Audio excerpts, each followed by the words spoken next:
The Old Testament reading this morning is from Genesis chapter 12, verses 1 through 5. This is the original call of Abram. Now the Lord said to Abram, "Go from your country and your kindred and your father's house to the land that I will show you. I will make of you a great nation, and I will bless you and make your name great, so that you will be a blessing. I will bless those who bless you, and the one who curses you I will curse, and in all the families of the earth and in you all the families of the earth shall be blessed." So Abram went as the Lord had told him, and Lot went with him. Abram was 75 years old when he departed from Haran. Abram took his wife Sarai and his brother's son Lot, and all the possessions that they had gathered, and the persons whom they had acquired in Haran, and they set forth to go to the land of Canaan.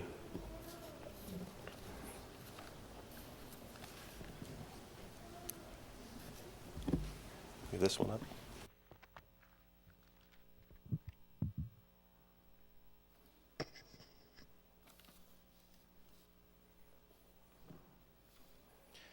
The first gospel reading is from Matthew chapter 2, verses 13 through 15.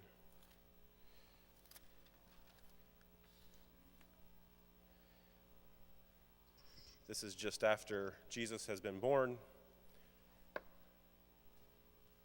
and the warning about King Herod's attack has come.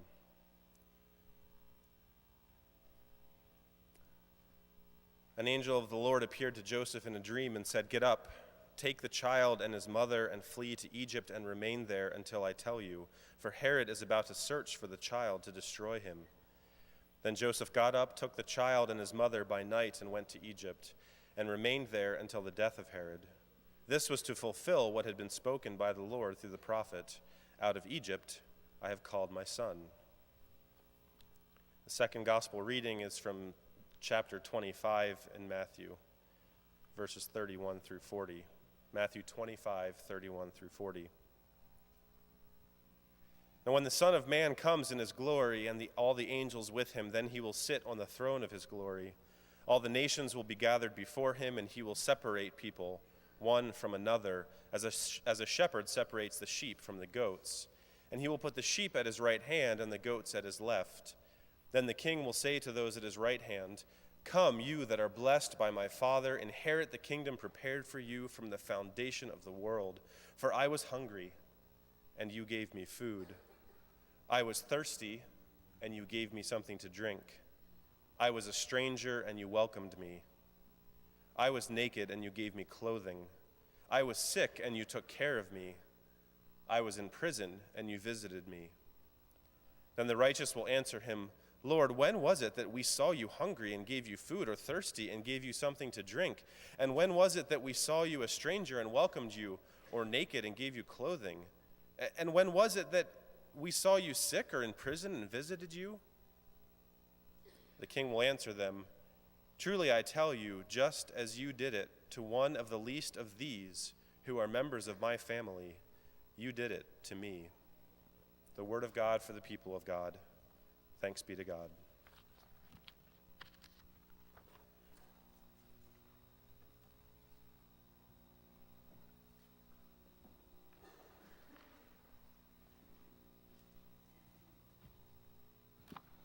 A while back, Jeff Culler told me that he heard this guy speaking at the Western District Conference in Houston, Texas, and he was impressed, and suggested that maybe we would get him here for our Peace Sunday. So I made the contacts, made the phone calls, talked to Omer several times, and called him, and he seemed to always be riding his bicycle when I'd call. Obviously, a bicycle has been mentioned already this morning. So the next time I call, I waited an hour. He was on his way home from work. I waited at least another hour, and no, he'll be home by now. I called. He's still on his bicycle. So, but I can talk on my bicycle. Well, he tells me now that he stopped to talk. He didn't actually drive. But Omer has a 13-mile ride to work on his bicycle, and it's all uphill, up and back. And it's true, because there's 3 big hills, so there's just as much uphill going and coming. But we are very pleased today to have Omer here, and Omer Salaveras, thank you, and Brissa, his fiance. Brissa, with us today. Omar works in Austin for a manufacturing company that builds tiny houses on wheels. And Brissa works in Austin for a company called Caritas of Austin, which is a company that helps place refugees in the city of Austin and settle them in and work with them. We are very pleased to have Omar and Brissa with us today, and want to welcome this morning. Omar, welcome. Thank you. One thing I forgot to mention, the last time I called Omar to invite him to come eat barbecue with us last night, he said that there's a guy here who thinks that he knows you, and do you know Lee Lever? And I said, well, yeah. He said, Omar says, well, I'll just put it on speakerphone and you can talk to him. And I found out what the deal was is Lee was beating them to prepare for their wedding in June. Lee Lever is marrying them. That's right. So I just wanted to add that. Thank you. Thanks a lot, Kirby. Thank you for that introduction. Okay, can people hear me well, or am I just getting deaf by the speakers behind me? You can all hear me? Okay. All right. So yeah, Kirby mentioned my name. It's Omar, and I have found that a lot of people have a little bit of trouble saying my last name. It's Salavarria. And for the next 10 minutes, I'm going to have all of you say my name until you get it right. I'm serious. No, I'm kidding. I'm completely kidding.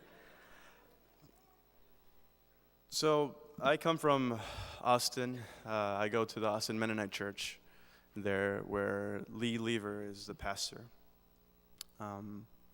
By the way, he wanted me to take some time to greet all of you and let you know that you are in his thoughts very often.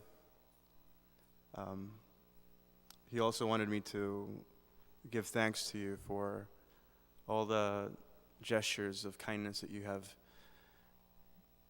given to them as Terry has been struggling with her health as it has declined. He has really been encouraged by all those things that you have done for him, and I want to thank you as well, because Lee is somebody I very much appreciate. I'm going to be talking about immigration today, as you might have heard. Somebody might have told you, or you read it in a bulletin or something. But I'm going to start by sharing with you my story, my personal story. My mother is Mexican. She comes from a family that is pretty big. She has about 12 siblings, and both her parents have passed away, and a few of her siblings as well. Growing up was pretty hard for her, as she came from a large, poor family. And to make things even a little more complicated, they had an ideology of not accepting people that were not Mexican. So anyone who was not from Mexico was somebody that they definitely didn't want to deal with. They had an issue with people from other places. My mother was different, and that's where it was hard for her growing up with that group of people. My father is from Central America. He is from Honduras. Kirby does a fair amount of work in Honduras, and I want to thank him and the people that participate with him for the work they do there. It's very meaningful. He was also raised in a family that was pretty big. He also had many siblings. He had about 13. Both his parents have passed away, and a few siblings as well. His parents divorced when he was a teenager, and that led to a lot of conflict in his life. Back in the 80s, when he was a young man, a revolutionary movement had overthrown the government in Nicaragua, the neighbor country. And El Salvador, Guatemala, and Honduras had people coming to train young men like my father to fight against the revolutionary movement. And it was something that was backed by the U.S. administration at the time.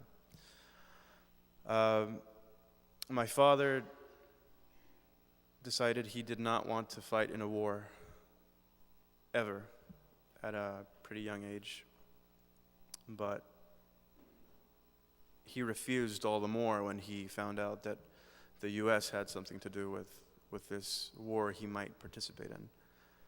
I'm not sure if there was a draft or anything like that, but they would look for men that were not working and did not belong to a wealthy family, and they would enlist them and send them out to fight.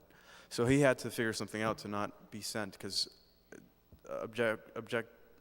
conscientious objection was not an option for him, not at that time. So he decided to flee the country. I was born in Austin, Texas. My parents had been in the country for about 7 years when I was born. And they met in Mexico when my father was journeying, coming towards the U.S. My mother's family didn't like him because he was not Mexican, and they decided that they wanted to be together, so that meant they would be isolated from my mother's family. So I have 7 siblings. I am the third of 8. There's 5 guys and 3 women. They are all young. The oldest of the women is, she's going on 19, and the youngest is 12.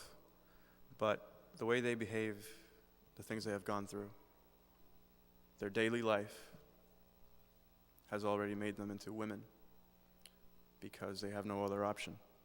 They currently live in Mexico, and I'll get to why that is in a moment. 5 of the children my parents had, me included, were born in the U.S. 1 was born in New Jersey, and 4 of us were born in Austin, Texas.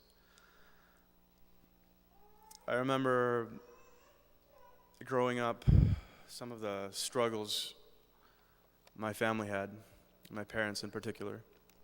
They were constantly afraid. They were constantly in a state of mind in which they always had to have their guard up, because if they were not careful, they might be detained and then deported, and all of my siblings and I would be sent to the foster system or something, I don't know. But that was always in the back of their mind, so they were always very concerned and very stressed. I remember when I was old enough and I started going to school, I was 4, I went to pre-K.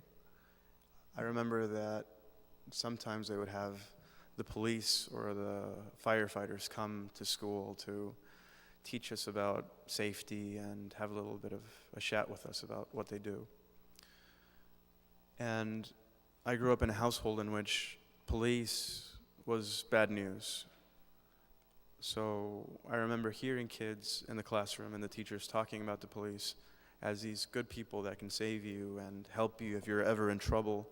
If you ever have some sort of a dangerous situation, you can always call them and they will be there to help you, to save you. Unfortunately for me, when I thought about police, I didn't think about these brave men and women that would risk their lives to help me. I thought about these mean people that had these loud cars with these lights that were very frightening, that were always looking for mommy and daddy, and they wanted to take them away. They wanted to make them disappear, and I would never see them again. For years, my parents attempted to get their legal status in shape. They had tried different things and nothing had worked. Finally, they decided to hire a lawyer. Unfortunately, this lawyer was actually not a lawyer. She was a fraud, and she stole their money and that of many families like my parents, like my family, and she disappeared. She failed to give my parents the court date, so they didn't show up, and then they had even more trouble. When I was 7 years old, we got a phone call one day from one of my uncles on my mother's side. Two of her siblings had passed away in the same month. One had always had health issues, and she had a brain stroke or something like that, and she passed away immediately. Another one was her older brother, the oldest. He was, from what I hear, quite a rebellious man, but he was assaulted by police in Mexico. They beat him really bad, and that's what caused his death. My mother had not seen her family in over 16 years. And my parents had a discussion, and they decided it was important that the whole family can get together with them to mourn the passing of these two siblings of my mother. So although they were in the midst of all the chaos with their legal situation getting even worse after being ripped off by the lawyer, they were still thinking about family, and they still decided it was the right thing to go join the family. But it was easier back then. This happened towards the end of the year 1999. In the year 2000, when my family finally crossed over to Mexico to be with the family, it was still a common practice that families would cross over to Mexico with their children, and people really didn't ask for too much documents to cross over to Mexico or on the way back, especially for children. And my parents had a plan. They would have some friends pick us up and drive us through the border on the way back. Since we were children, it was okay. And they would cross the way they had crossed originally. But while we were in Mexico, something happened. Something that was unexpected and changed everything for my family and so many other families that have tried to make the journey to the U.S. from South, Central America, and Mexico. 9/11 happened. The attack on the Twin Towers in New York happened while we were in Mexico. And as a result of that, the dynamics in the southern border changed completely. It was a radical change. They had so many documents you had to show to cross back, and they had children could no longer cross without a passport or identification of some sort. So we found out that we were stuck in Mexico. In the U.S., my parents had not obtained any of our birth certificates, any of their children's birth certificates, for fear that they might be detained at the Vital Statistics Office. They tried to stay away from anything that seemed like it belonged to the government. So I was stuck with my family in Mexico without any paperwork of any sort.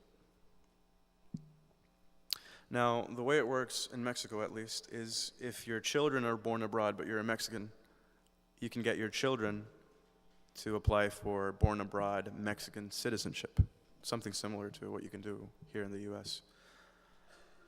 Except that you can't start that paperwork process unless you have the child's original birth certificate, which we didn't have. The outcome was that despite all the attempts my mother and my father had to help my siblings and I have a regular status in Mexico, they couldn't. They didn't have access to the birth certificates, and they couldn't go back to the U.S. They had no family here in the U.S. or friends that could get those birth certificates for them. So we were stuck. We had to figure something out. We traveled to a different city from the one where my mother's family lived. My parents and my mother's family didn't get along. Things have gotten better a little bit nowadays, but they didn't get along at all back then. So we had to move to a different city. They were able to sign us up for school, but only until 6th grade, because beyond 6th grade, you needed more documents to go to school, and we had none. So in Mexico, I was only able to study until 6th grade. And I remember studying in schools, in public schools in Mexico. I went from 3rd grade to 6th, 3 years. And it was very difficult. I was not accepted at all because I was different. I had a different accent. And it wasn't an American accent. The thing is that my father is from Central America, so I had acquired his accent much more than I had acquired my mother's accent. And there is a lot of people like my mother's family in Mexico. So if you speak different, it's not good news. People can be mean and harmful at times. In Mexico, my father, like in the US, was undocumented.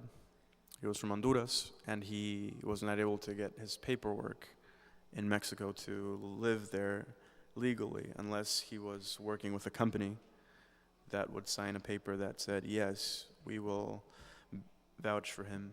And he got that at some point, but then they laid him off, and he was not able to renew the permit to remain in the country legal. So for the most part, my father has lived in Mexico as an undocumented person.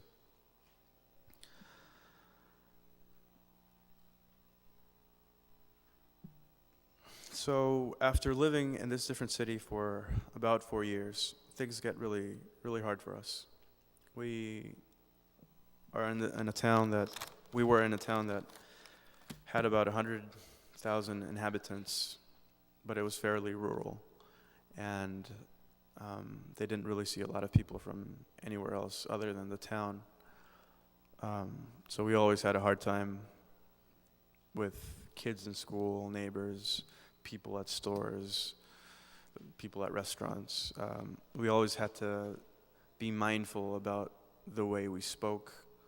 And funny enough, and this is something that might remind you of some of the experiences that some of the people that came originally from Russia to this community might have experienced. We couldn't speak English in Mexico. And whenever we spoke in Spanish, we had to speak very low so people didn't hear us. Because if they heard us, they could start figuring out that we were not from there, and that would be an issue. We left the city after living in it for about 4 years. We decided we were going to look for a different place to live, to have a better life. We soon found out that almost everywhere we went, it was the same thing. The way you spoke the way you looked, that would cause us to have issues with the locals.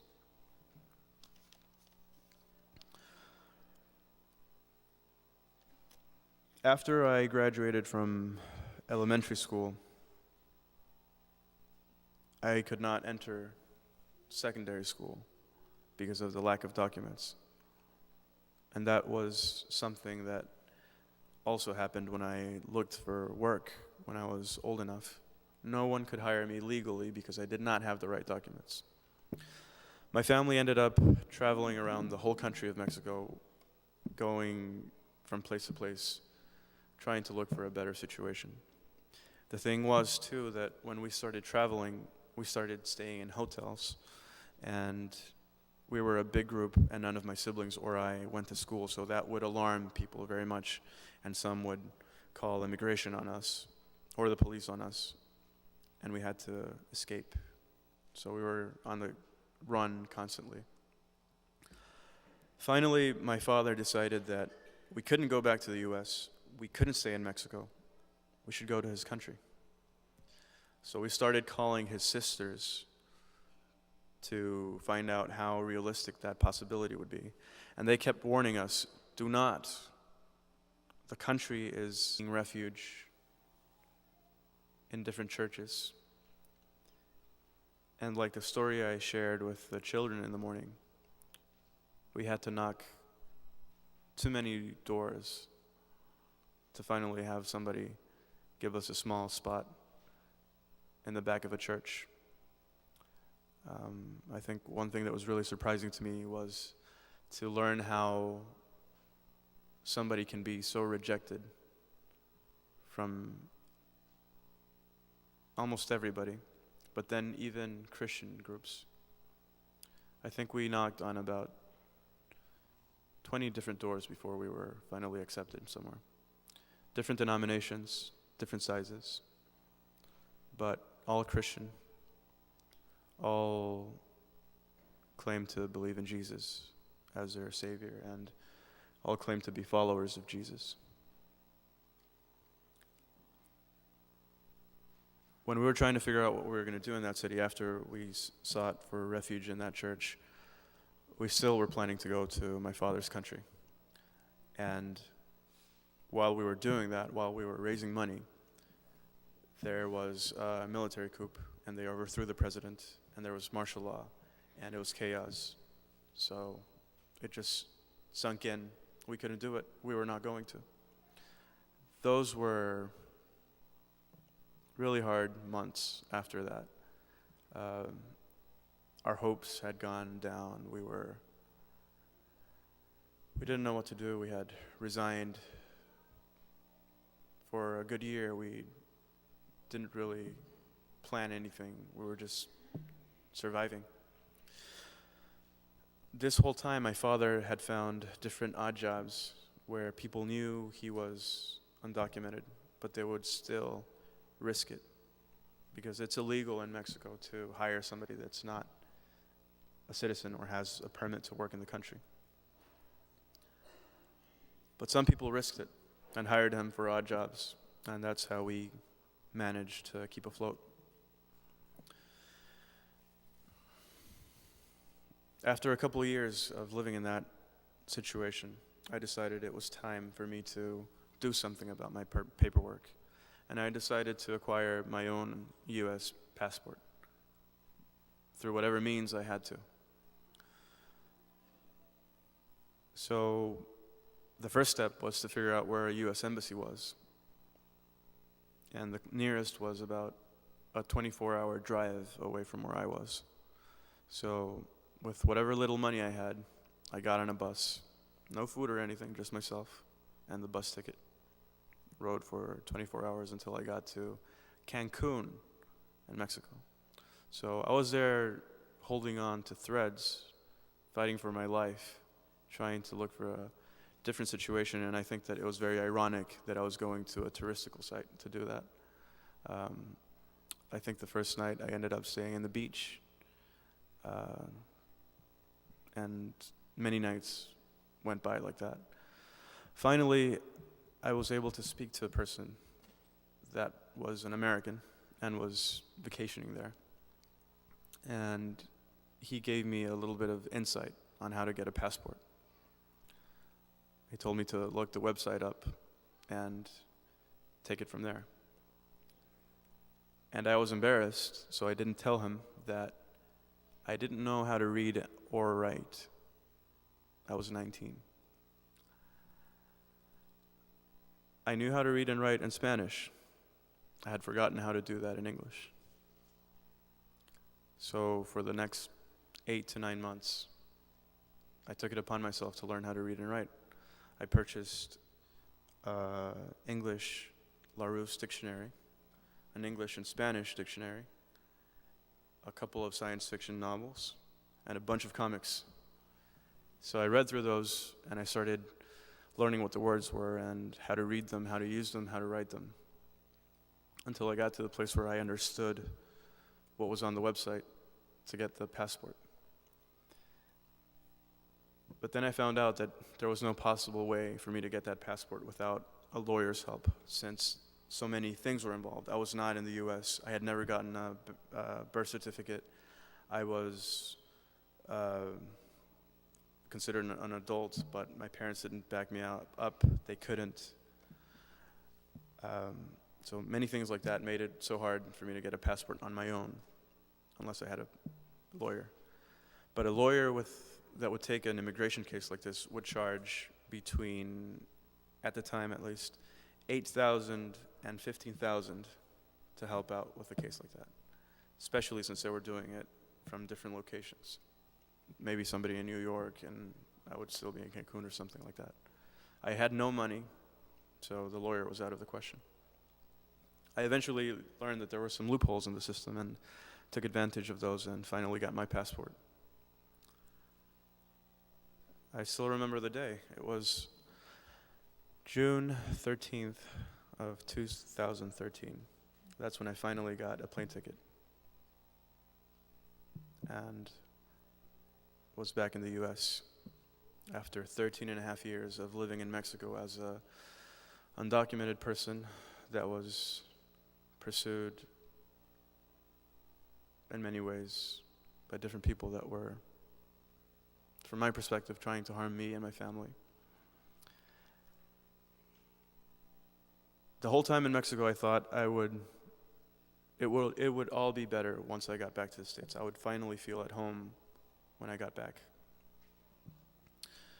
Soon after I returned, I realized that was not the case. I didn't necessarily feel at home here either. Everything was so different from what I remembered. And in some cases, the way I look,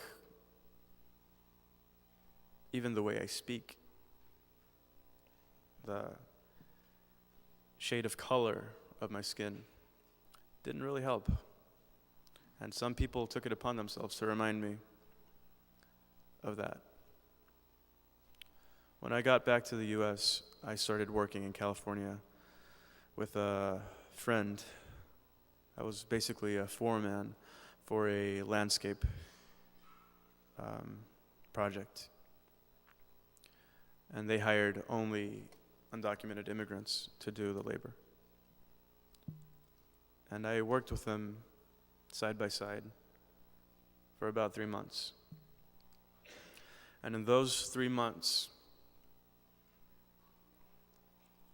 I heard their stories. I inquired what it felt like to live in this country as an undocumented immigrant. It was so similar to the way I lived in Mexico, always having to look behind your back to make sure that nobody is there about to get you. Never being able to think, oh, I'll go to the grocery store and I'll grab a gallon of milk and a box of eggs and then I'll be okay for a couple days. Without also thinking, oof, if I go get some food, that might be it for me. I spent 3 months feeling their pain, knowing what they had gone through, or what we're going through, because I had gone through it.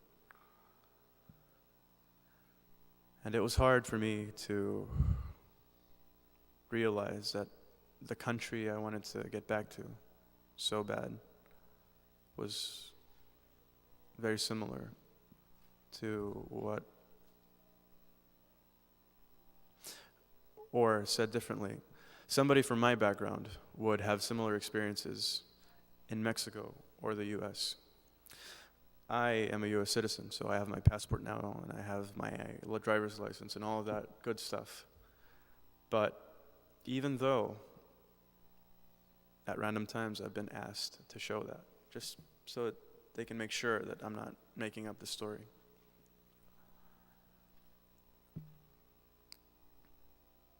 It's really hard to talk about this topic. I lived it, and every time I talk about immigration, it makes me sad, it makes me furious as well, and it makes me feel an emotion that I can't really describe. But I think it would be similar to what Jesus felt when he realized that all the things that his Father had done for us were rejected. What's the word? Indignation. That's the word. We're all human. We're all a creation of God. That makes us brothers and sisters. That puts us on the same field, at the same level, if you want to look at it that way.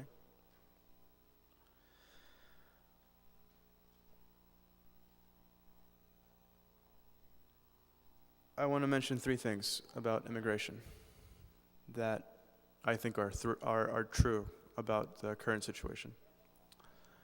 First, immigration affects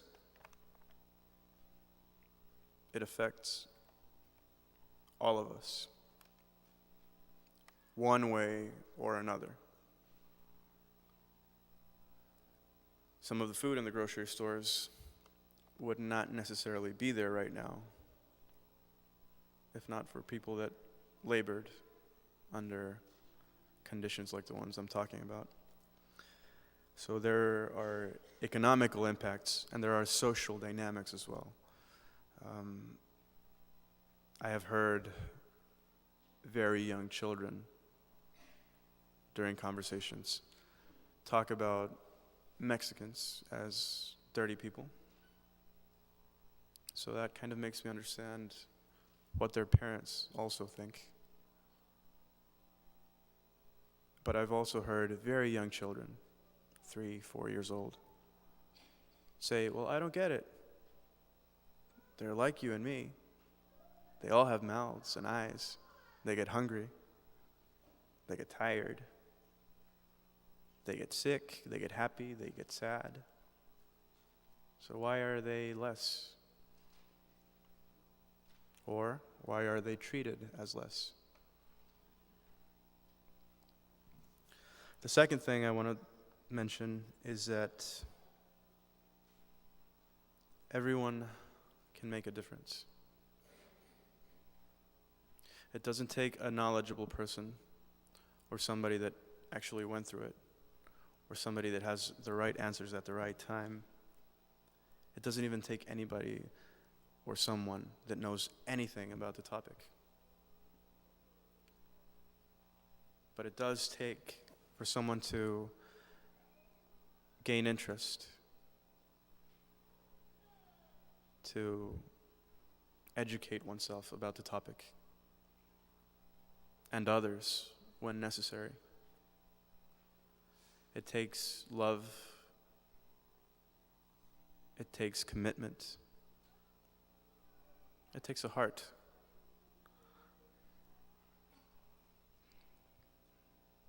The third thing I want to mention is anyone can make a difference. Even a single person can make a big difference in someone's life. But also, if we join forces with others that are already doing the work or want to do the work, our efforts can become much more effective. I would like to close with a prayer, and before that, I just want to say we can all really make a difference in this country, or wherever we are, for that matter. And also as followers of Jesus, who was a foreigner, a stranger, who was persecuted, we are called to make a difference. Father, today I want to thank you because we're alive, and because while we have breath, we can continue to seek for justice. We can continue to feel the love that you have felt for us and given us.